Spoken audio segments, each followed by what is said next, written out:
Hello friends, welcome to Ecoholics YouTube channel. My name is Avinash Agarwal, right? And in this video I'll be discussing with you three important government schemes. Government of India's, not three schemes actually. I'll be discussing uh, three themes.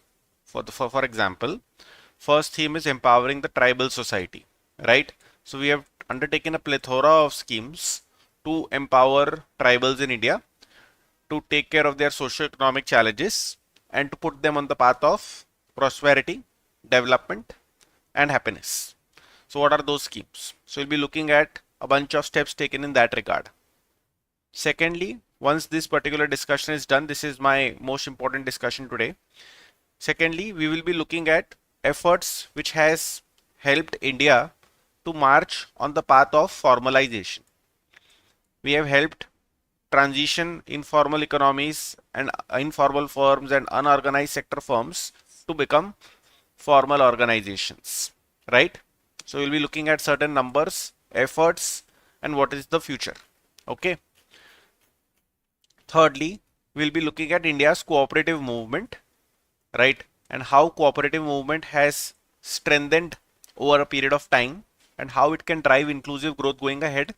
That is also something that is very important. This is an initiative which started in, I think, around 1.5 months ago. I'm not really sure, but I think that this is 7th or the 8th weekend of me discussing government schemes with you. So every Saturday we discuss a bunch of government schemes. And what I've just realized is that there are two types of discussions that I do, right? I didn't realize this up until now. There are two types of discussions that I do, right? One is that I discuss standalone government schemes. Let us call them SAGS, right? And the other is I discuss certain themes, right? So whenever I'm discussing a standalone government scheme, let's say I'd be discussing a Manrega kind of a scheme or a Pradhan Mantri Gram Sadak Yojana kind of a scheme. So that is extremely important government scheme. It's a flagship scheme which has the potential to have a significant impact upon a very large section of the society. And your examination bodies, be it UPSC, RBI, or any other body, they have been known to ask questions on standalone government schemes which have the potential to have tremendous impact upon the society, right? So whenever I discuss a standalone government scheme with you, it is extremely important. And now I have realized that I tend to pick up themes which are very exam oriented. Like for example, UPSC or RBI or any other body, it has a bias towards the vulnerable section of the society, and rightly so. They have a bias towards India's most pressing challenges, and rightly so, right? So for example, if you look at this particular set of themes that I have selected tribals, right? Jinka socio-economic development should be top of anybody's agenda, goes without saying, right? I've selected cooperatives, which can be a very important functionality, a very important channel, a very important pathway to reach out to literally millions of bottom of the pyramid section of our population. In fact, even in our yesterday's class, I was talking about self-help groups and joint liability groups and whatnot, right? So cooperatives is basically a fruit from the same tree. And thirdly, I have selected, what have I selected? I have selected your formalization issue, right? So important issues. So guys, I am trying to do a very focused discussion on government schemes. You know that there are 500 government schemes and you can read 5,000 pages worth of notes on government schemes. That's not going to help you. Why it's not going to help you is because A, you don't have that kind of time, energy, and B, you need to allocate scarce time in a systematic manner, in an intelligent manner to be able to get the job done, right? So that's why only every Saturday, only what is very important. So whatever I am giving you is the bare minimum and the most important that you must do. Uske alawa, if you can do something extra which you find value in, be my guest, right? So yeah, with this introduction, let us start with our discussion. I hope that everything is clear and audible to all of you. If there are any questions, I would encourage them to get asked in the live chat itself so that I can answer them, and you are also free and I am also free. I would love to hear your feedback this Saturday regarding everything that we have been doing. I ask this feedback every 15-20 days, right? So you can be rest assured that I'm not asking for much. So I want some reactions from you in the form of comments that am I helping you? Are you practicing the questions that I am providing you? Is that exercise helping you? Right? I'm discussing 2 to 3 articles on an average.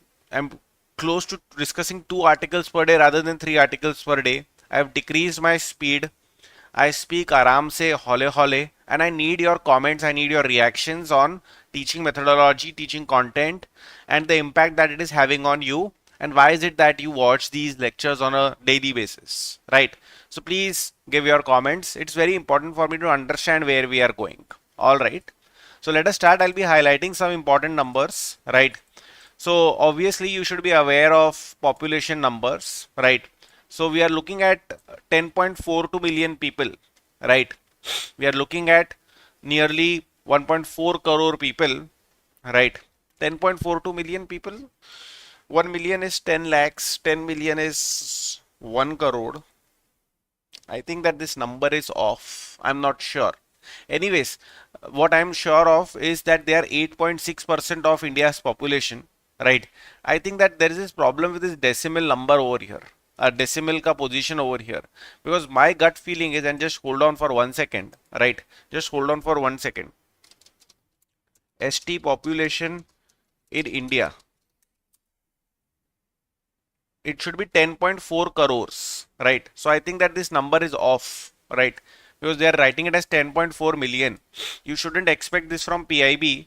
And the day you do this in your examination, right, a person like me who is generally aware will be able to immediately catch it, right? So this number is off. It's not 10.42 million people. It should be 104.2 million people, right? Or it should be 10.42 crores, right? So this number is wrong. Anyways, it's okay, right? So 8.6% of the total population is what we are talking about. 705 distinct groups is what we are talking about, residing in some of the most remotest areas of the country, right? Of course, government is doing a lot. We need to bring about we need to achieve a couple of goals vis-a-vis our tribal brothers and sisters. A, we need to bring about a socio-economic empowerment of their community. B, we need to do it in a manner that is sustainable on a temporal frame as well as on, let's say, a climate change point of view frame as well, right? That this development that we are bringing about for them, that needs to be sustainable. We need to simultaneously preserve their rich cultural heritage. So we don't want to transport them, all of them, to Bombay, right? And then make them mazdoors over here. And I'm not joking, okay? Don't think that I'm insensitive to make such kind of comments and I have to make a joke at, this topic's expense. No, it's a fact of life. You don't want them to leave their surroundings, to go into a completely alien setup and to do some of the most backbreaking kind of hard work. You don't want that to happen to their community, because if that's happening, then we will not be able to preserve their cultural heritage, right? So we need to help them where they are, as they are, and try to improve their socioeconomic indicators, right? So our focus should be on the living standards, on education, on inclusive growth for this particular community. That is what the focus has to be on, right? So the idea over here is that we are celebrating Janjatiya Divas on November 15th, and we are doing this to mark the birth anniversary of Bhagwan Birsa Munda, right? So I'm sure anybody who has read history to any great extent would have probably come across the term Birsa Munda. If not, please read it up, right? So Birsa Munda fought very, very valiantly, very, very bravely against the exploitative British Raj, right? And since 2021, Janjatiya Gaurav Divas, we are celebrating that to remember sacrifices of tribal freedom fighters, right? And this year is also Birsa Munda's 150th birth anniversary, right? So you can very well expect some kind of discussion happening on Birsa Munda in whichever examination that you are a part of, right? We have recently launched 6,600 plus crore worth of projects so that we can uplift the tribal communities, especially in rural and remote areas, right? Now, if you look at the budget, okay, this is a very important number, goes without saying. If you look at the budget, right? So I guess that this infographic is doing the job. I don't need to look at the text. That there's a 189% jump from approximately 4,500 crore 10 years ago to 13,000 crore now, right? So this is the amount of money that is going towards, tribal development, right? So we have a number of direct development action plan for scheduled tribes, right? So earlier these plans were called as tribal sub plans, right? And even I am very happy to know that okay, this name has changed, because even I was honestly not aware that they have changed the name. So there are tribal sub plans. There are very important subplans even for the scheduled caste communities, right? So these subplans are basically a vestige of our past, right? Something which used to happen under the planning commission. That you're having a macro plan, which is fine, fantastic, great, congratulations. But what about certain vulnerable sections of society? What is it that you are exactly going to do for them? So that is where the tribal subplan comes in, which we are now calling as development action plan for scheduled tribes, right? So these subplans basically encompass efforts by various ministries and departments. That every ministry, like for example education, so what is it doing for tribal education? Healthcare ministry, what is it doing for tribal health? Agriculture ministry, what is it doing for agricultural practices of the tribal communities? And so on and so forth, right? So essentially this direct development action plan for scheduled tribes encompasses the efforts which will be taken by a variety of different ministries towards tribal development, right? And is if you look at this particular fund allocation, right, so it has grown 5.8 times and it has reached sawa lakh crore. It has reached sawa lakh crore, right? So the number that we saw over here, this is a number where money has been given to Ministry of Tribal Affairs to spend directly. But Ministry of Tribal Affairs is only one spoke of the wheel. There are other spokes of the wheel. What are those spokes bringing to the table? So those spokes combined together bringing to the table is sawa lakh crore. Right? Easy to remember like this. Okay. Now, once these basic numbers about population, about budget, about Ministry of Tribal Affairs budget, as well as the development action plan for scheduled tribes is concerned, has been taken care of, right? So you have made 5 points to the examiner. Now it is time to make certain schemes known to the examiner, right? So there are several schemes. We need to focus not on all of them, on some of them, right? If there can be a standalone question on PVTGs, or you can talk about PVTGs when you're talking about tribals. What are PVTGs? Particularly vulnerable tribal groups. So even within tribal groups, there are tribal groups which are particularly vulnerable in the sense that their population number may be really low, that their culture, their literature may completely get extinguished if that very small section of society is wiped out for whatever reason, disaster or misfortune that may befall them. So we need to take steps, measures, so that we can strengthen these particularly vulnerable tribal groups, right? Now lot of programs have been launched, like for example Dharti Aba Janjatiya Gram Utkarsh Abhiyan. It's not going to be easy to remember these scheme ka names. It goes without saying. So you'll have to note it down. Thoda effort marna padega, right? So we have launched this scheme as recently as October 2, 2024 with an outlay supremely good number of money over here, 80,000 crore ka outlay, right? So that's the idea. And what are we trying to do over here, by the way? Right, that is something that is not very clear. So we are trying to address critical gaps in social infrastructure, in health, in education and livelihood development approximately across 63,000 or 64,000 tribal villages, right? So it seems that if I remove the administrative expenditure whatnot, right, तो every tribal village के ऊपर हम लगभग 1.25 करोड़ रुपया खर्चा करने वाले हैं, right? So that we can create or we can address the critical gaps that may be existing in those villages in terms of infrastructure development. And this is good. This is very good. This is very helpful, right? We were discussing this yesterday in our yesterday's class, that we need to take efforts at grassroots, right, to be able to create demand, to be able to support our population. And this is exactly that kind of effort which is going to be taken at the grassroots of 64,000 tribal villages across the country, right? And money has to be where my mouth is, so that is where the money is coming from. Dharti Aba Janjatiya Gram Utkarsh Abhiyan. Next comes your Pradhan Mantri Janjati Adivasi Nyay Maha Abhiyan, right? So this was in 2023, right? This was launched, this program. It's called PM Janman. PM Janman. So that we can focus on the PVTGs, right? And we want to improve their quality of life. We want to provide safe housing, clean drinking water, education, health, road, telecom connectivity, electrification, and sustainable livelihoods. So what everybody else has, we want to provide to some of these most remotest communities, to some of the most smallest habitations of India. उनको भी हमारे को ये सब provide करवा कर देना है, right? So PM Janman, that is Pradhan Mantri Adi Adarsh Gram Yojana, right? uh, so this is, they are making a lot of mistakes over here now. Okay, so this is another mistake that they have made. So they are calling this Pradhan Mantri Janjati Adivasi Nyay Mahabhiyan as Janman, right? And then they are also calling Pradhan Mantri Adi Adarsh Gram Yojana as Janman, right?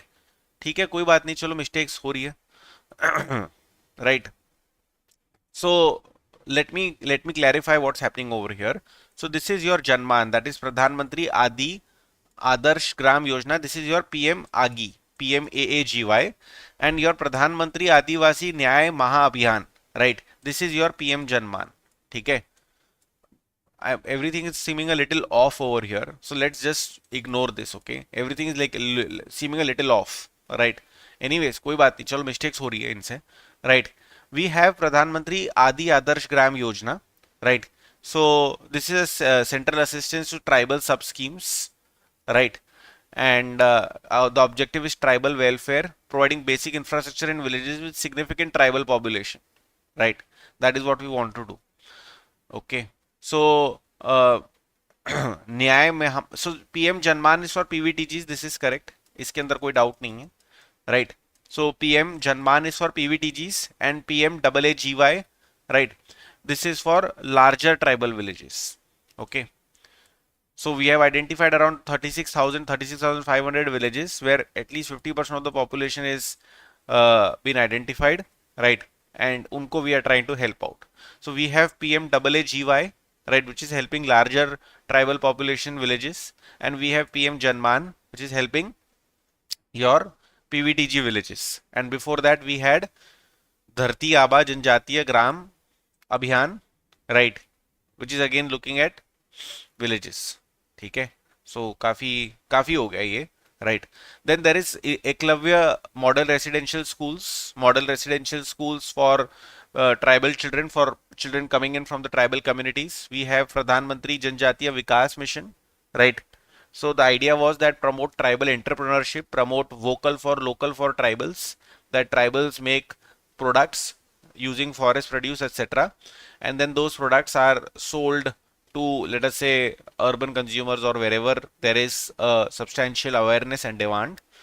Then there is Pradhan Mantri Van Bandhu Kalyan Yojana, right, designed to address unique challenges of our tribal communities, preserve their cultural heritage while we are at it. Scholarship schemes have been launched, variety of them. You don't need to mention everything. You just need to mention that yes, there are a bunch of scholarship schemes, right? For overseas as well as national level fellowship, everything is available. Financial support is also available for self-employment schemes, right? So be it provision of term loan or Adivasi Mahila Sashактикаран Yojana or microcredit scheme for self-help groups of tribals, or Adivasi Shiksha Rin Yojana, education loan for tribals. So you see that we are saturating a variety of different needs. We are giving them a term loan, we are supporting their women, we are supporting their self-help groups, and we are also providing loans for education of tribal students, right? For better health outcome also we have taken a bunch of initiatives. For instance, it has been observed that a lot of people coming from tribal communities have sickle cell anemia. So we have launched an elimination mission, right? So that we can focus on, let us say, awareness, screening, and providing the relevant care. Then we have mission Indradhanush, which provides immunization against a variety of diseases which can easily be prevented by vaccines. And then we have Nikshay Mitra initiative to take care of your TB related problems, tuberculosis related problems, right? So each of these can be one bullet point, and whatever has been mentioned over here 10-15 words can be your, words to elaborate upon your bullet point, right? So your bullet point could be research and cultural preservation initiative, right? And you can probably just mention a couple of words. So we have a PVTG development program, we have support to tribal research institutes, we have tribal research, information, education, communication and events, TRI ECE, right? So these are the schemes. What is the conclusion? The conclusion is obvious that we have launched numerous initiatives so that we can bring about the socio-economic development of tribal communities even while preserving their rich cultural heritage, ensuring sustainable development over a longish period of time, right? One thing that is missing out of each of these government documents is that they are absolutely silent on what improvement has these schemes been able to achieve in terms of socio-economic indicators over the last 10 years. So it's okay to say that, okay, we used to give, X amount of money, and now there is a 200% increase in the amount of money that we are providing to the tribal communities. Excellent. But at the same time, you must be able to highlight that what are the indicators of tribal communities looking like over a 10-year period. So if whenever you come across an article, or if you can find that has the situation of tribals really improved in the last 10 years, if you can also incorporate uh, that kind of an angle in your answer, then your answer will be complete. It would be comprehensive, right? So just keep that in mind. Anyways, whatever we have discussed so far as government schemes is concerned is going to be very well helpful to you, right? What you need to do is just complete this particular point over here, right? Moving ahead to my next discussion. My next discussion is regarding move towards formalization, right?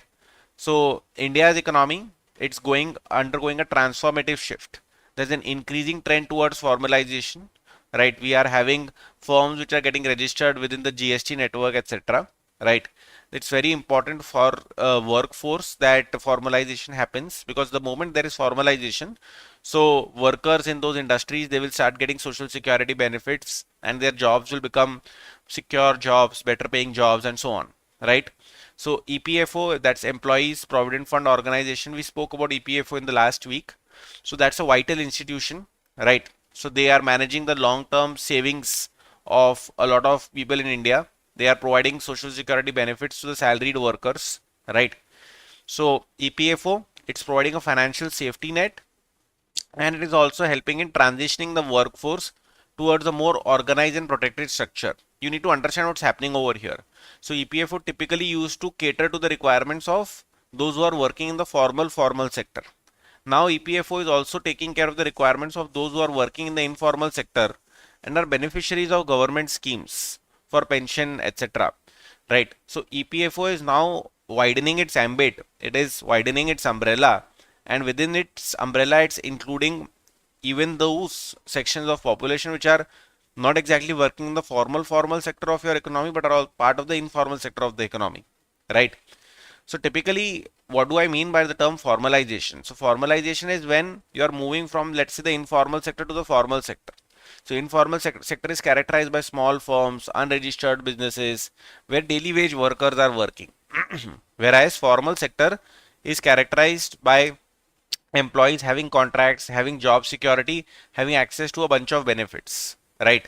So that's what the idea is, that in the formal setup, there are more securities for the workforce, right? In the form of fixed salary, healthcare benefits, paid leaves, retirement savings, and so on and so forth, right? So EPFO, it's a government body, right? There is this EPF scheme, right? So this is like a long-term savings plan where employees are also contributing on a per month basis, employers are also contributing a per month basis, a small part of their salary, and we are allowing this money to get accumulated and invested, right?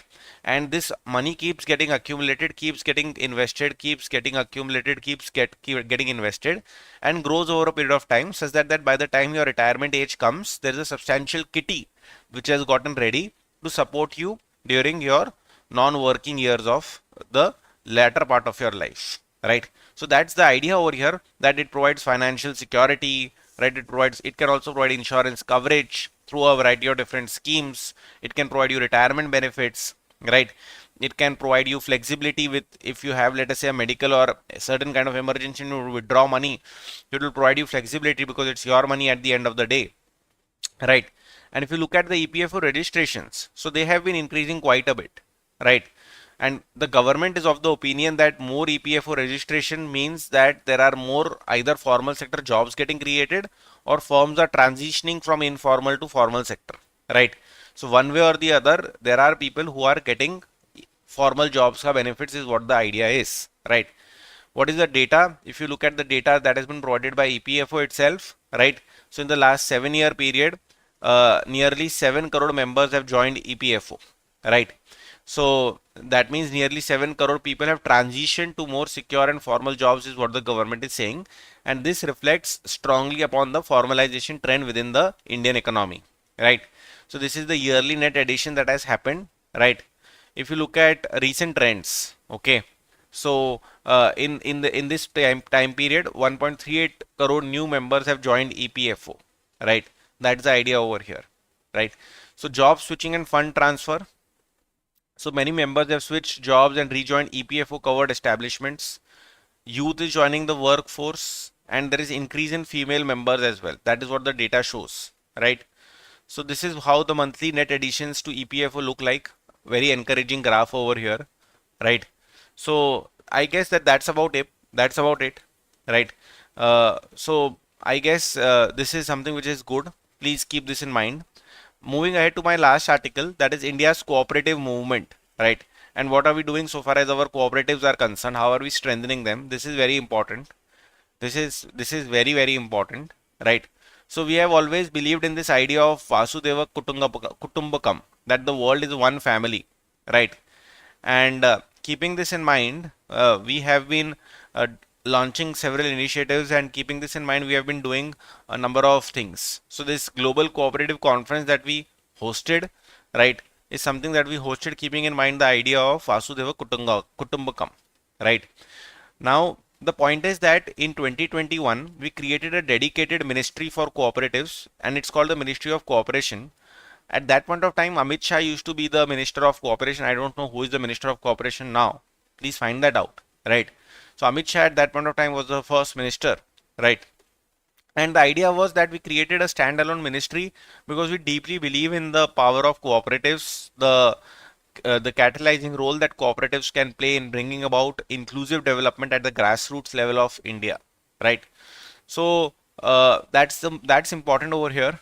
This is the definition of cooperative society, which I'm not so much interested in, right? That they are autonomous associations of persons who have voluntarily come along, and they have certain common economic, social, or cultural needs or goals and aspirations, and they want to jointly pursue those goals and aspirations, right?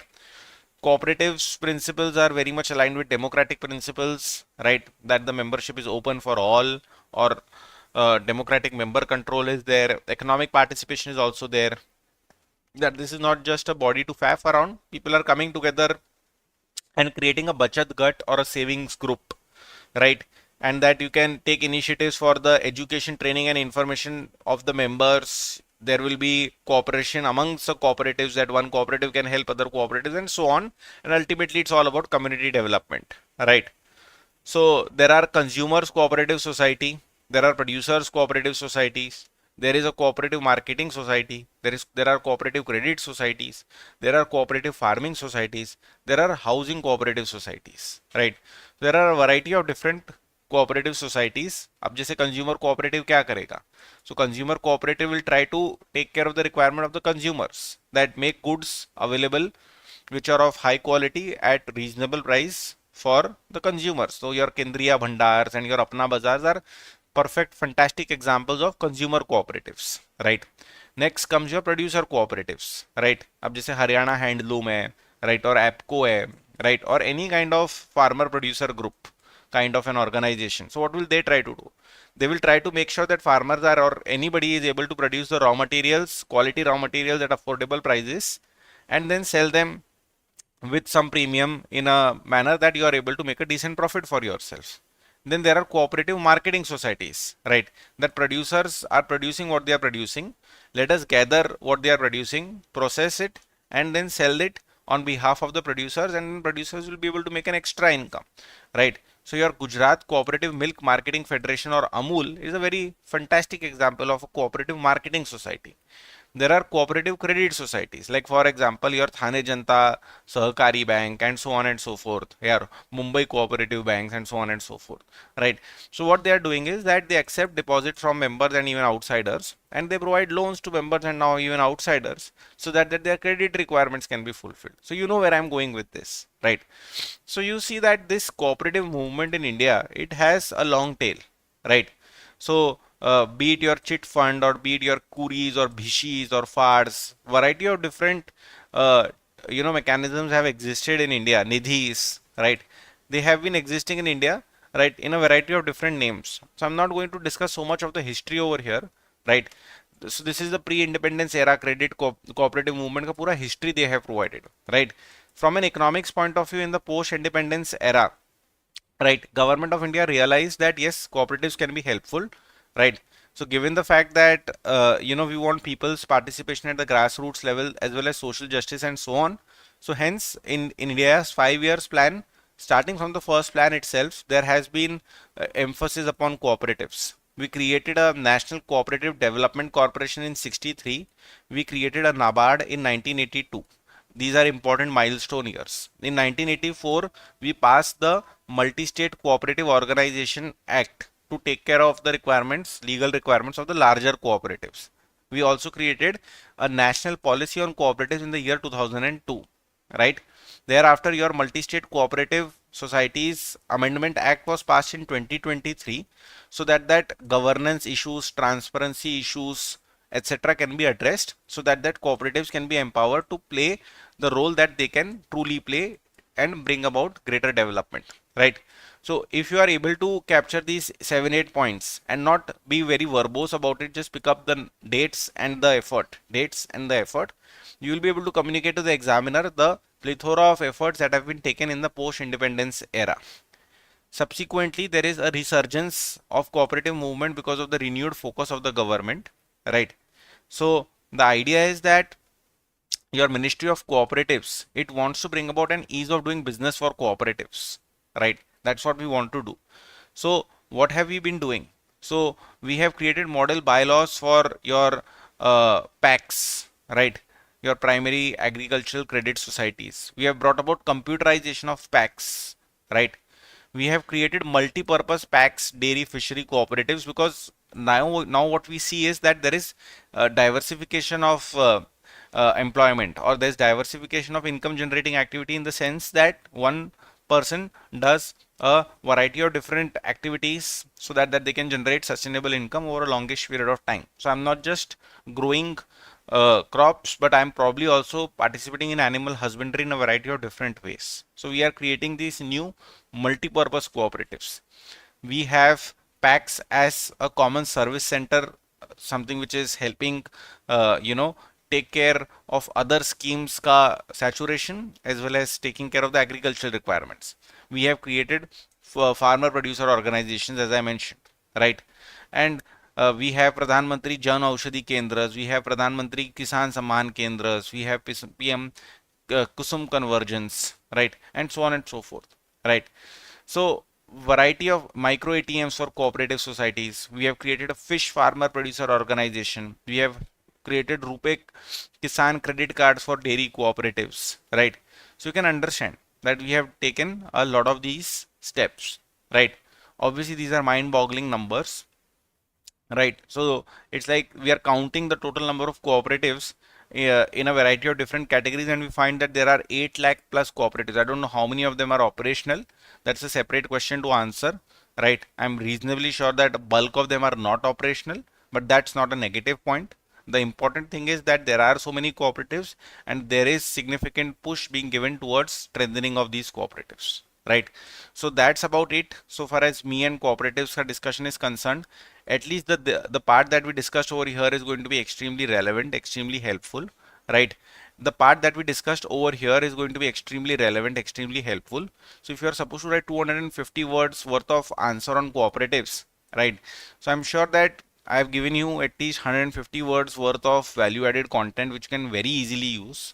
The only thing that remains incomplete in almost all these articles is that what is the impact, right? How do you measure the impact? What is the impact? One good article, you're done, you're set, you're taken care of. Do let me know your thoughts, right? You may find that some articles are really good. You may find that some articles are not so up to the mark, and that happens, right? That happens.